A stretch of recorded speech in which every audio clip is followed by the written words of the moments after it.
Well, ladies and gentlemen, it has finally arrived.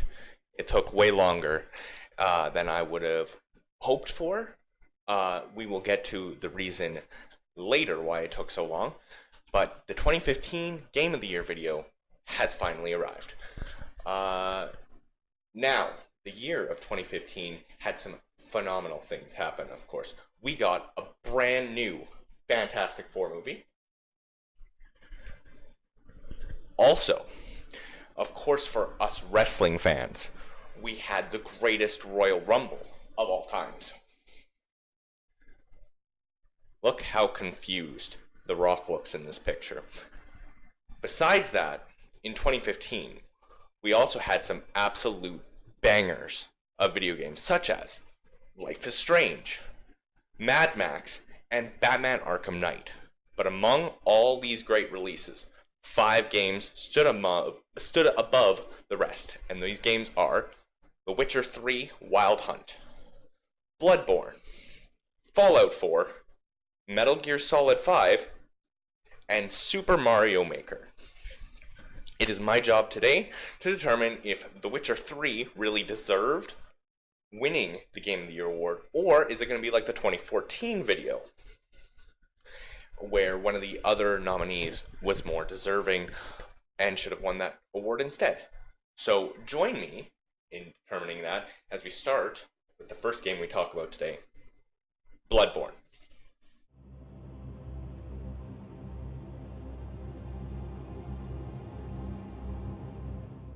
Bloodborne was developed by From Software Inc. and was released on the 24th of March 2015 for the PlayStation 4. Now, actually, unlike the 2014 video, I actually own a fair amount of these games, so covering them wasn't a super issue.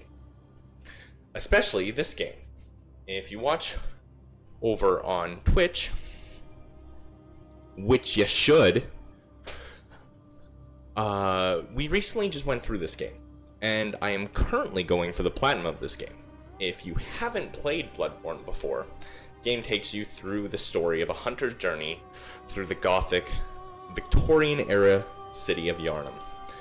This city has a bloodborne disease that has transformed the residents into beasts. Your character arrives seeking a mysterious pale blood to cure a personal ailment, and ends up getting entangled in the city's dark secrets.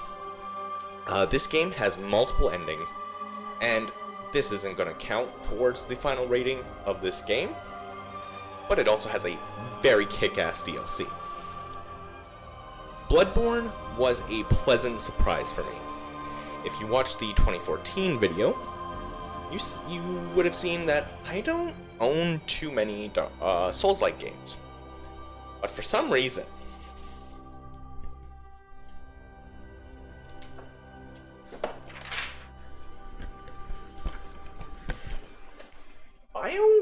I own 2 of these. 2 copies of Bloodborne. The boss fights were just the right amount of challenging, but to be honest, if I didn't have Rory, which you should go follow, his links are in the description below, then I would have been very confused and wouldn't have been able to follow the plot. It is one of those games where the story isn't super obvious, but I do believe that's where the greatness of Bloodborne comes in. It makes you want to replay the game and get every ending. It also makes you want to go back through the game, try different weapons, make different builds, just like the other Souls-like games. Something the Souls-like games have done very well for their entirety. This is also definitely one of the best starting games if you're wanting to play Souls-like games. Play this one.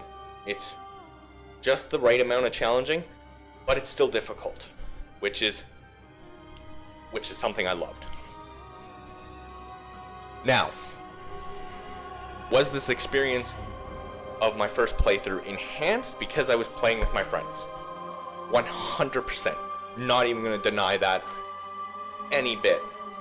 But I am planning on going back through this game to enjoy it for myself, as I have to for the 100% and the platinum. Which means you have a episode of 100% cleanup to look forward to.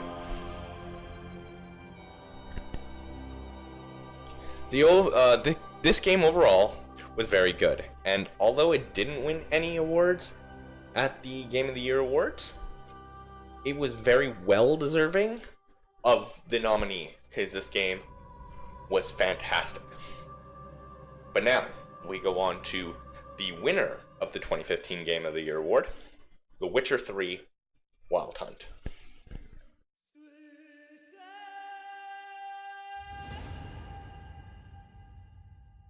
The Witcher 3 was developed by CD Projekt Red and was released on the 19th of May 2015 for the PlayStation 4, PC, and the Xbox One. Now, not only did it win the Game of the Year in 2015, it also won the Best Role-Playing Game, and CD Projekt Red walked away with the Developer of the Year award. So, all in all, not a bad year for CD Projekt Red. In this game, you play as the returning Geralt of Rivia as he searches for his adopted daughter, Ciri, after Emperor Ethyr orders him to find her. This becomes a problem as Ciri is gifted with the Elder Blood.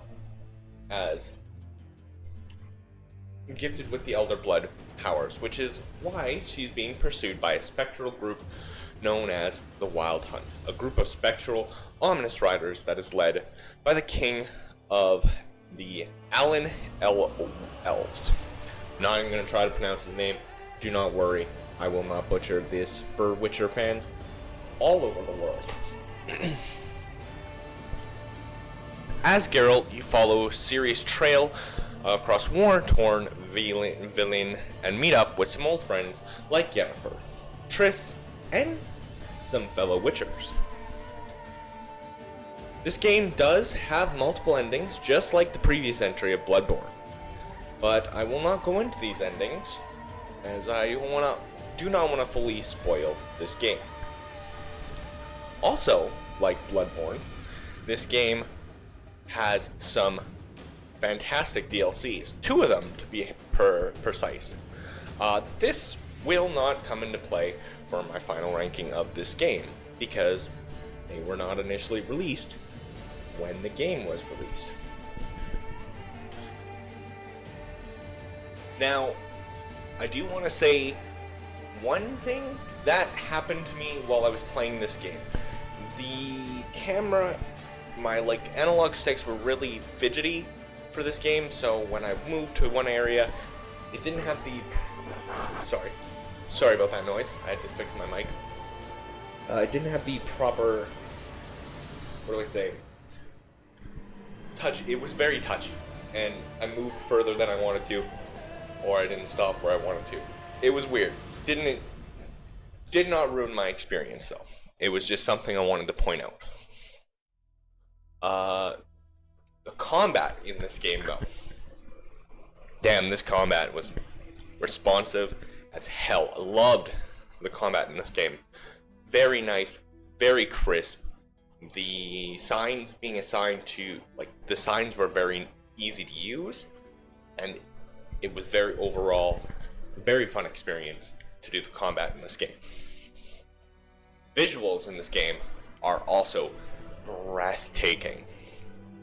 There are certain cutscenes where the lens flare. Oh, it's beautiful. This game is beautiful, and this game was released 10 years ago. If you looked at me today and told me that this game was released 2 days ago, I'd believe you, because damn, these graphics hold up phenomenally. Now, this game also gave way to the best trading card game possible. So, hold up.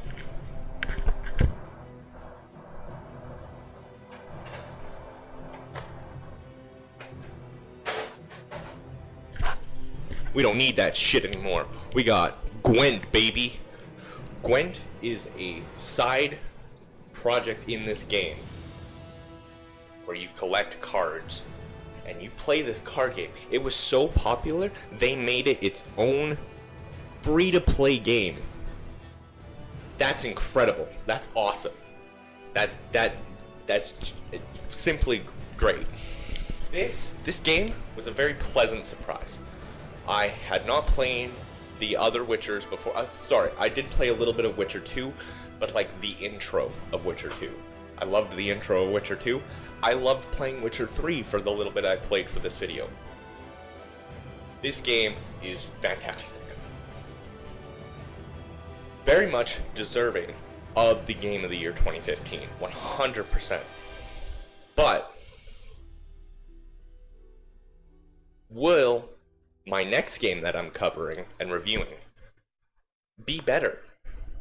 And will it have had a better chance to win the Game of the Year?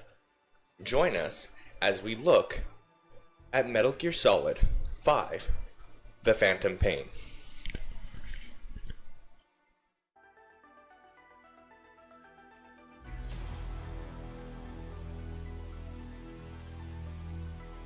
Metal Gear Solid 5: The Phantom Pain was developed by Kojima Productions and published by Konami. It was released on the 1st of September 2015 for the PlayStation 3, PlayStation 4, Xbox 360, Xbox One, and PC. Even though Metal Gear Solid 5 came up short in the Game of the Year category, it did take home some other awards this year. It took home the Best Score / Soundtrack Award, as well as the Best Action Adventure Game. So, once again, not a bad year for this certain game. This game takes place in 1984, 9 years after MSF's destruction. A man awakens from a coma in Cyprus. Everyone believes he is Big Boss, but that's not the whole truth. He escapes an attack, teams up with Ocelot and Kaz Miller, and forms a new mercenary army, Diamond Dogs. Together they enter wars in Afghanistan and Africa, chasing Cypher and its breakaway faction, XOF, led by Skullface. Skullface plans to wipe out English speakers with parasites and unleash the giant Metal Gear. I'm not even going to try to pronounce its name though, because I simply just cannot. I'm really bad when it comes to words. There is some twist and turn that this story does take. I don't want to spoil too much because this game does seem quite intensive, especially if you're a Metal Gear fan. So I don't want to spoil a whole bunch about this game, especially because this game, there's a lot of story. Now, I have never been a big Metal Gear Solid fan, and that's very surprising because some of my first games that I ever played were stealth games. Sly Cooper, I learned to enjoy Hitman. There was a bunch of games that I very much enjoyed that were stealth games. So, Metal Gear Solid not being one of my games of choice, it's kind of surprising. However, I've always wanted to get into the Metal Gear Solid games, which makes this entry a little hard. This is the first time I've ever experienced a Metal Gear Solid game. So experiencing it from the fifth one, I'm a little confused. I won't lie. Regardless, I want to give you an honest review of what I thought. The graphics of this game are amazing. Take what I said about The Witcher 3, and you can multiply that by 10, maybe 100. This game looks fantastic. I cannot get over how well this game looks. This game was released 10 years ago. It doesn't make sense to how good this game looks. This game, however, starts with about an hour-long prologue. As a fan of Metal Gear Solid, I can imagine this hour, you don't view it as an hour. Like, this probably went right on by, and you were loving every bit of it. As a non-fan, it was very, very drawn out. I know Kojima was very liking of his long cutscenes, but sometimes I just want to play a game, which sadly I didn't really get to play a whole lot. However, the little bit of gameplay I did play, I very much enjoyed. The stealth mechanics, phenomenal. Of course they are. It's Metal Gear Solid, kind of like invented the stealth series. Also, the gun mechanics. Top tier. Love the gun mechanics in this game.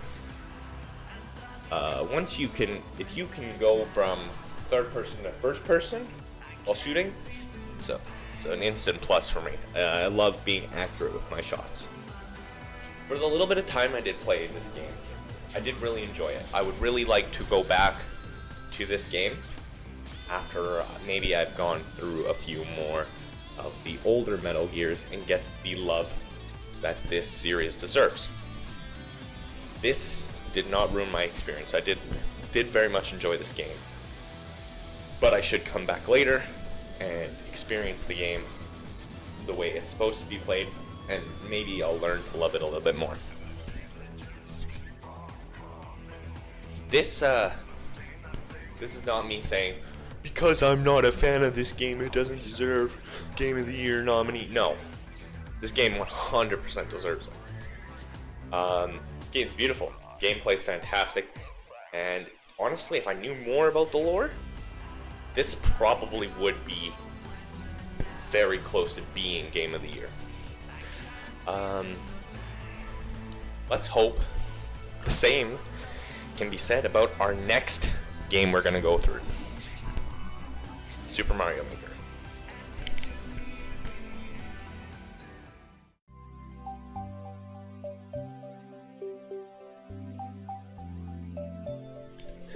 Now, this game right here is the reason this video took so long to be produced. Why, you ask? Well, let's let flashback Tristan explain why. Bayonetta 2 was released on the 20th of September in 2014 in Japan, and on the 24th of October in 2014 for the rest of the world, and this was on the Wii U. However, it was later re-released on the Nintendo Switch the 16th of February 2018. That's the version I'll be playing, because no one owns a Wii U. And if you do, you know what? Good on you. Honestly, good on you. Yes. Yeah, so the problem came from finding someone who had a Wii U. Luckily, I have Joel. Joel owns a Wii U and owned Mario Maker. Lucky me. So I booked a day, I went over to his house, and we recorded some Mario Maker footage. Great news. That's great. That works. Bad news. When I got home to edit that footage, as you see here, I didn't have access to it because we recorded it off Joel's PC. For some reason that did not allow me to access it on my PC. Okay, we can still solve this problem. Let's go emulate it. Couldn't do that either. I could not figure out how to make this work for the life of me. Okay, let's try one last thing. What I did is I went and I messaged YouTubers that played this game and had some footage. I asked if I could borrow it, and we got some. So the footage that you will be seeing in this gameplay, the gameplay footage you see in this The link will be down in the description of the gameplay I used. Make sure to follow him if you like this gameplay. He's actually very, very good. Super Mario Maker was published by Nintendo and was released on the 10th of September, so 9 days after Metal Gear Solid. This was initially released on the Wii U, but later, in December of 2016, it was also released on the 3DS. Now, amongst being nominated for the Game of the Year award, this game also won another award of the Best Family Game of the Year. Now, there isn't much I can say about story aspect to this game. It's a Mario game, where the community gets to make the levels. You got easy, you got medium, you got hard, and you got expert. You get to try them all, and if you were wanting and willing to test other players, you could make your own levels. The concept of this game is very good for the Mario community. It's a shame that I couldn't play it properly for myself. But if you want to experience a full version of Mario Maker, they have Mario Maker 2 on the Switch. Those servers still up. Gameplay wise, there's not a ton to say. It plays like a Mario game, which is great. That's kind of what you want from a Mario game. Sadly, I don't have a ton of things to talk about in this game. Yeah, it was fun to watch Joel play. It was fun to play. But, I'm gonna be real, I honestly don't see why it was nominated. If Nintendo really wanted a game to be kinda shown off for their Game of the Year, they had Splatoon right there. In my opinion, Splatoon beats Mario Maker without a doubt. Love Splatoon. An even perfect example of that, Splatoon 2, I believe, is better than Mario Maker 2. I just believe Splatoon is better than Mario. That's my opinion, though. This will now lead us to the final game that we are covering in this video. And that is Fallout 4.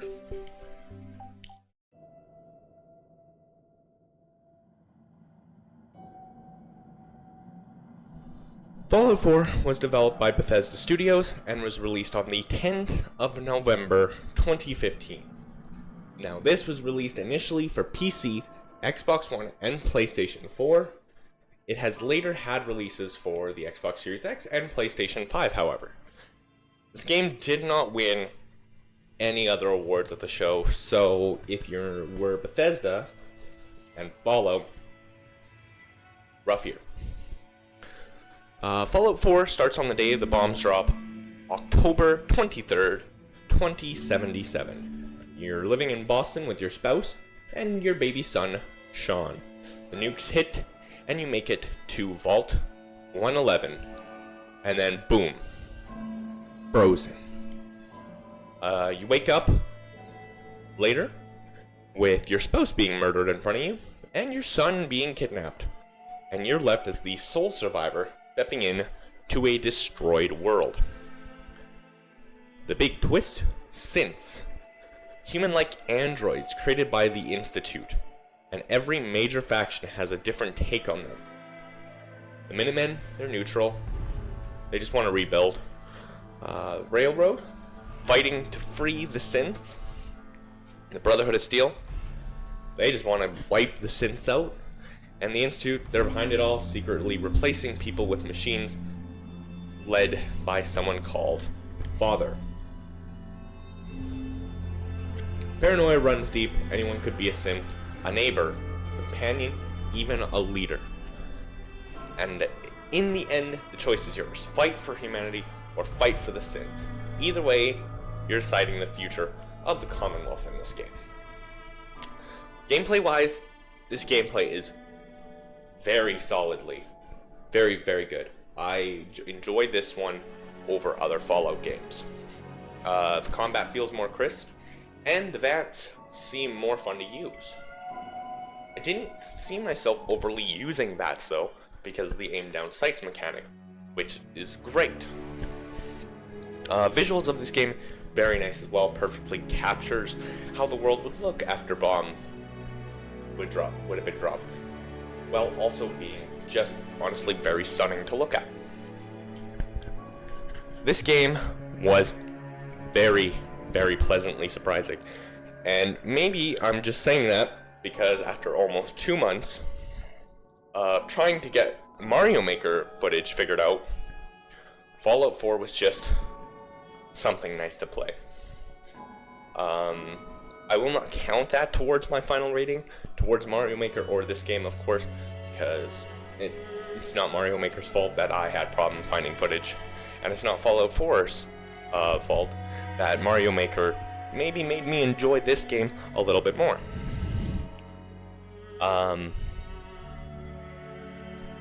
Another thing that has been mentioned in the first 2 entries of Bloodborne and Witcher 3, this game had some DLCs. They are great. 100% check them out, but they will not count towards the final rating of this series. Now, Fallout is a game series that I've recently fallen in love with. I think it was like 2 years ago I started playing Fallout, and this was my first Fallout game.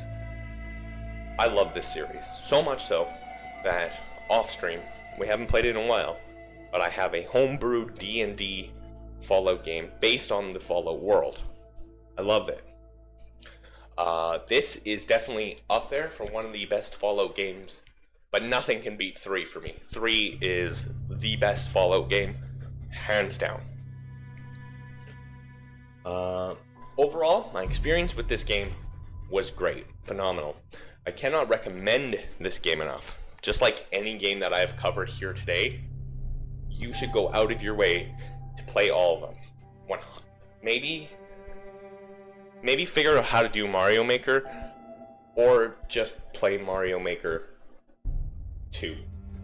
That would be my recommendation. Just play Mario Maker 2. Now, this leads to the final part of this video. It's time to determine who should have won Game of the Year.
After lots of consideration of whether Witcher 3 deserved Game of the Year or if something better came along, I have made the decision, and it's in this paper.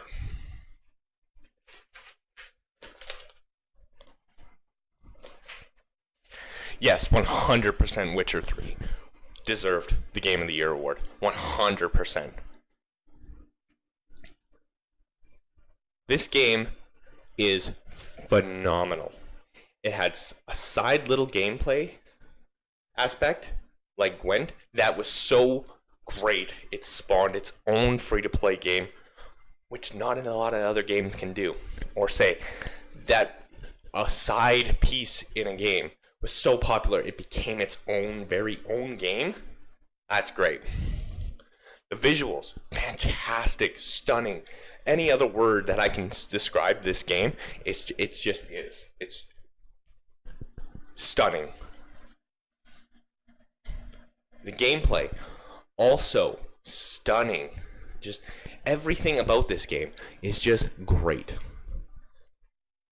All in all, this was a very tough competition for Witcher 3. If your name is in Mario Maker. I believe Splatoon should have been on the Game of the Year category instead of Mario Maker, but I do see why Mario Maker was up there.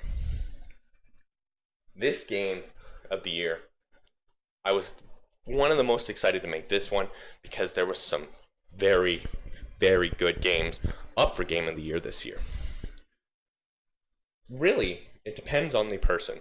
I believe Witcher 3 was the best, and after playing all 5 of them, I still very much do believe that. Witcher 3 was great, but it really depended on how I felt that day. I could wake up tomorrow and believe that Bloodborne should have won Game of the Year, and I don't even think I would be mad if that won. All in all, Witcher 3, greatest game of 2015, but it really could be a shake of the stick. Unless your name is Mario Maker, fuck off Mario Maker. I hope you did enjoy me just rambling off to you about a stupid award that nobody gives a shit about. If you do enjoy, make sure to subscribe because 2016s should be dropping soon. Hopefully there's no delays because all the servers should be online. I hope. But yes, if you do enjoy, please subscribe, please like, and you guys just keep being fantastic. You have a great day.